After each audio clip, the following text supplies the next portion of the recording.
संवाददाता इस वक्त हमारे साथ मौजूद हैं। शायद बेस्ट के परखेड़ी चुनाव में एक बात तो साफ नजर आ गई है कि जिस तरीके से मुद्दा बनाने की कोशिश की गई थी, ये माना जा रहा था कि मराठी मानुष के दम पर अब बीएमसी में कोई चमत्कार ठाकरे ब्रदर्स कर देंगे। यहां भी ठाकरे ब्रदर्स ने मिलकर चुनाव लड़ा, लेकिन हाथ कुछ नहीं लगा। क्या मान लिया जाए कि मराठी मानुष ने कह दिया है कि नफरत की राजनीति तो नहीं चलेगी। देखिए मनोज, शुरू से अगर हम चले इन सारी चीज़ों को लेकर, बेस्ट की पटपीढ़ी का जो चुनाव है, अगर इसको एक तरफ रख दें और दूसरी तरफ अगर नज़र दौड़ाएं तो जिस तरह से जो पिछले 2-3 महीने में जो तमाशेबाजी शुरू की गई है और गैर मराठियों को लेकर जिस तरह से निशाना बनाया गया है, तो उससे सिर्फ ऐसा नहीं है कि गैर मराठी ही नाखुश रहे,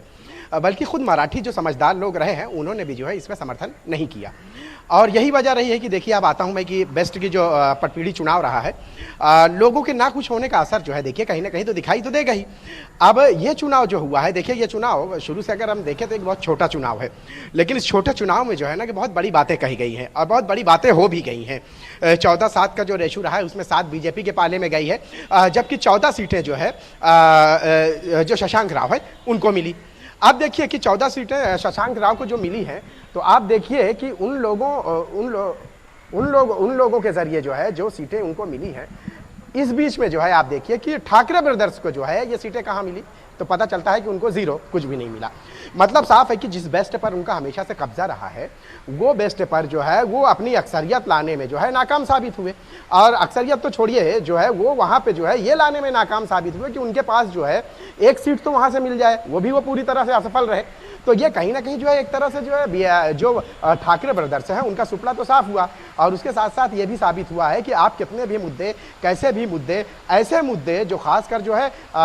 मराठी के हित में नहीं बल्कि इंसानियत के खिलाफ रहे हों, वो मुद्दे पर आपको कोई भी जो है चुनाव में जगह नहीं मिल सकती। और उसकी सबसे बड़ी मिसाल जो रही है कि बेस्ट की जो पटपीढ़ी रही है, पटपीढ़ी में जो ये हारे हैं, तो उसमें सबसे बड़ी जो है, जो आपको मैं मनोज बताऊं कि उसमें सबसे बड़ी जो है ये मिसाल है, और मिसाल भी है और एक बहुत बड़ी जिल्लत भी है ठाकरे ब्रदर्स के लिए कि आप जो है इतने बड़े बड़े दावे कर रहे थे मराठी अवाम, मराठी जनता को लेकर, लेकिन हैरानी इस बात की है कि जो बेस्ट के जो कर्मचारी हैं वो कौन है। ये सवाल बहुत अहम है मनोज कि बेस्ट के कर्मचारियों में कोई गैर मराठी बहुत ही कम, शायद दाल में नमक के बराबर हो सकते हैं, लेकिन अधिकतर तो जो है मराठी मानुस ही है, और मराठी मानुस ने इन्हें पसंद नहीं किया। उसकी सबसे बड़ी वजह यही रही है कि जो बीएमसी इलेक्शन से कुछ दिनों का पहले जो भाषा को लेकर जो है जो विवाद चल रहा था, और भाषा को लेकर जिस तरह से गैर मराठियों को निशाना बनाया गया, उससे ना सिर्फ गैर मराठी बल्कि जो मराठी मानुस है वो भी खुश नहीं थे। और उसका जवाब देखिए कि बेस्ट की पटपीढ़ी में जो है जो चुनाव हुआ है उसमें जवाब मिल गया है। ये जवाब देने वाले कोई और नहीं है बल्कि उनके ही वो लोग हैं जो अब तक उनका समर्थन करते चले आए। यानी पिछले 9 साल से अगर हम बात करें तो 9 साल से जो है जिस पर ये काबिज रहे हैं, उसमें जो है जो लोग थे वो लोग ही, उन्हीं लोगों की वजह से तो ये वहाँ काबिज थे। लेकिन अब देखिए कि हालात कैसे बदल गए कि जब जो है ये पिछले 2 महीने में जो तमाशेबाजियां की गई हैं, और उसके बाद जो है भाषा के नाम पर जो उत्पाद महाराष्ट्र के अलग अलग हिस्सों में मचाया गया, लोगों को पीटा गया, मारा गया गैर मराठियों को, तो कहीं ना कहीं ये साबित होता है कि आपकी इस हरकत की वजह से जो मराठी भाषी है वो भी खुश नहीं है, जिसका जवाब उन्होंने जो है बेस्ट के इस छोटे से चुनाव में जो है उन्होंने आपको दे दिया। अब देखिए आने वाले समय में जो है बीएमसी चुनाव होगा, और इसका एक तरह से इशारा तो मिल गया है कि इस छोटे से चुनाव में अगर आपकी हैसियत और आपकी जो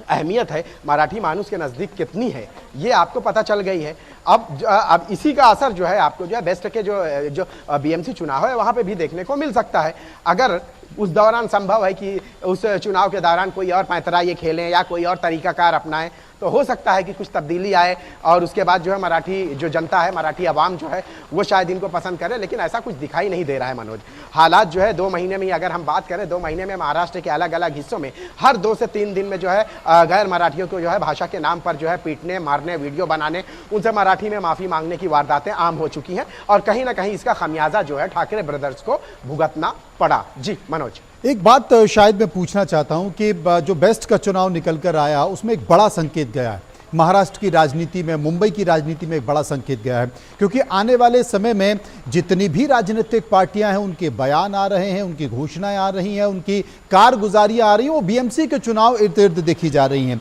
अब चूंकि बेस्ट के चुनाव में पराजय मिली है, बेस्ट के चुनाव में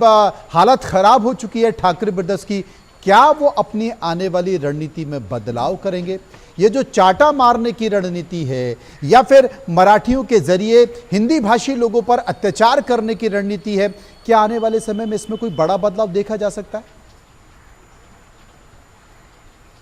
देखिए मनोज, अगर देखिए आगाज ये है तो अंजाम क्या होगा इसका अंदाजा बखूबी लगाया जा सकता है। अब ये बात अलग है कि उन सियासी लीडरों को, उन सियासी रहनुमाओं को ये समझने की जरूरत है कि जिस तरह से एक छोटे से चुनाव में जो है वो अपनी जगह नहीं बना पाए, तो आने वाले बड़े चुनाव में वो अपनी जगह कैसे बना पाएंगे, ये उनको समझने और सीखने की जरूरत है। बेस्ट पीढ़ी के इस चुनाव के बाद जो है उन्हें ये एक तरह से जो है समझने और सोचने की जरूरत है कि वक्त है अभी, और अगर इस वक्त के दौरान अगर वो अपने तरीक़ेकार में तब्दीली नहीं लाते तो संभव है कि आने वाले बीएमसी चुनाव में भी जो है इससे भी बड़ी जिल्लत का सामना करना पड़े, क्योंकि यहाँ पे तो जो है पूरी तरह से सुपड़ा साफ हो गया है। 14 और 7 और उसके बीच में जो मनसे और शिवसेना यूबीटी जो रही है, इनके हाथ क्या लगा, ये बहुत अहम सवाल है। ये चीज़ें उनको समझने की है कि भाई अगर इस दौरान जो है एक छोटे से चुनाव में जो है मराठी मानुस ने जो है आपको अगर पसंद नहीं किया तो आने वाले बीएमसी चुनाव में आपको कैसे पसंद करेंगे। तो हो सकता है कि इनको जो है अपने तरीक़ाकार में तब्दीली लानी पड़े, और यही एकमात्र तरीका है कि अगर वो अपने तरीके में बदलाव लाते हैं तो संभव है कि उन्हें कुछ हद तक कामयाबी मिल सकती है।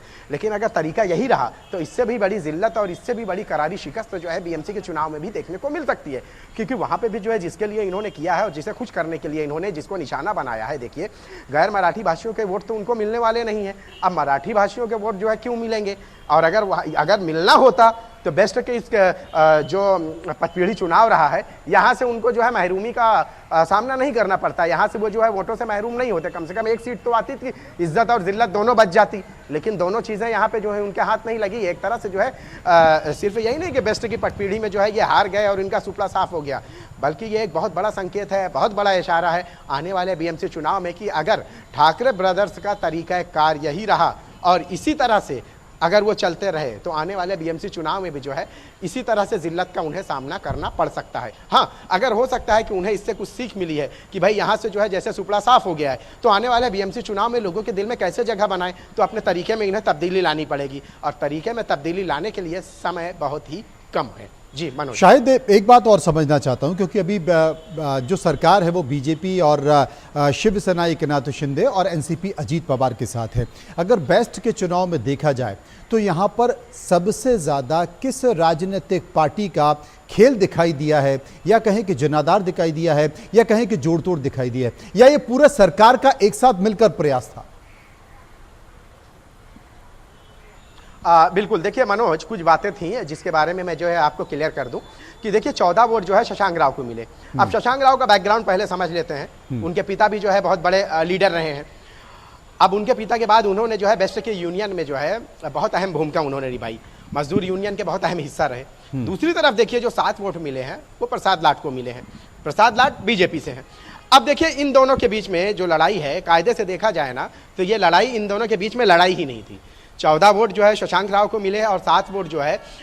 प्रसाद लाट को मिले। लेकिन अगर आप देखेंगे ना तो असल लड़ाई ये इनके बीच में थी ही नहीं। असल लड़ाई जो थी ठाकरे ब्रदर्स वर्सेस बीजेपी थी। क्यों? क्योंकि शशांक राव को जो सपोर्ट रहा है देवेंद्र फडणवीस की तरफ से पूरा सपोर्ट रहा है, इसके अलावा आशीष शेलार का उनको सपोर्ट रहा है, ये बात उन्होंने कही है। तो जब हमने उनसे यही पूछा कि यहाँ तो अब जीत तो गए हैं आप, लेकिन चित भी हमारी पट भी हमारी वाली चीज़ें हैं, तो उन्होंने कहा देखिए कि जब बेस्ट के हित के लिए अगर कोई हमें सपोर्ट करेगा तो क्या हम वो सपोर्ट लेने से इनकार कर देंगे। हमेशा से उनको जो है सत्ताधारी पक्ष का जो है सपोर्ट रहा है। तो उनके मुताबिक ये सपोर्ट इसलिए रहा है कि बेस्ट में बहुत सारी समस्याएं थी, खामियां थी, प्रॉब्लम्स थी। उन प्रॉब्लम्स को लेकर अगर सत्ताधारी पक्ष का हमें सपोर्ट नहीं रहेगा तो शायद हो सकता है कि प्रॉब्लम्स और ज़्यादा बढ़ जाएंगी। अब उन्होंने ये कहा है कि देखिए कि अगर हम जो है बेस्ट में जो है काबिज हो गए हैं, 14 सीटें हमें मिल गई हैं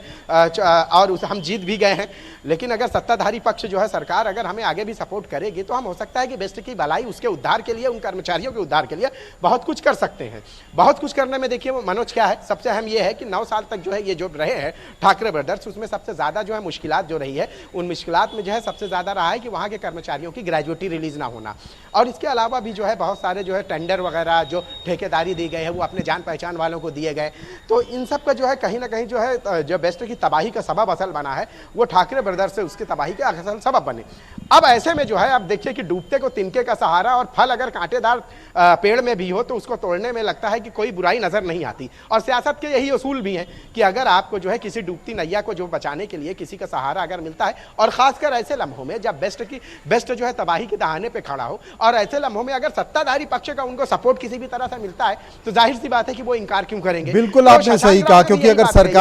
सरकार का सपोर्ट बेस्ट मिलता के है, आप सरकार और सरकार उसकी के भलाई साथ के लिए। रहते हैं तो तमाम सारी चीजें, आपकी परेशानियां वैसे ही हल हो जाती हैं। जैसे आपने बताया कि कर्मचारियों की ग्रेच्युटी का मामला हो, या फिर बहुत सारे टेंडर का मामला हो, या बेस्ट के लिए सरकार की तरफ से कोई स्पेशल पैकेज देने का मामला हो, फंड देने का मामला हो, ये बहुत सारी परेशानियां आपका खत्म होती है। आप हमारे साथ रहें।